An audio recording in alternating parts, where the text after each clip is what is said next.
أما عدها فكما قلت يعني هناك رسائل وأبحاث لبعض أهل العلم في عد هذه الأسماء. هناك رسالة الشيخ ابن عثيمين رحمه الله تعالى في كتاب القواعد المثلى ذكر ما يرى أنها هي الأسماء، وأخونا أحمد الكوس له رسالة في هذا الموضوع وهي عد هذه الأسماء.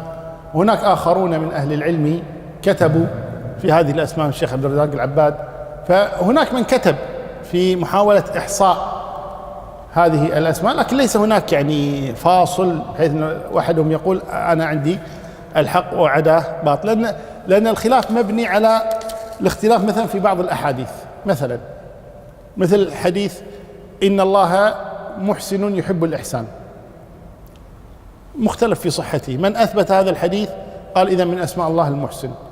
ثم في الفهم، هل الله محسن، هل هذا اسم أو صفة لله تبارك وأنه محسن، وهل من أسمائه المحسن ولا صفته أنه محسن؟ فهذه ترجع إلى اجتهاد العلماء في فهم هذه النصوص، ولذا نجد الخلاف بينهم في عد هذه الأسماء. فالقصد أن هذه الأسماء يعني اجتهادية، وكتاب الشيخ ابن عثيمين طيب جدا يعني في انتقاء هذه الأسماء، والعلم عند الله جل في علاه.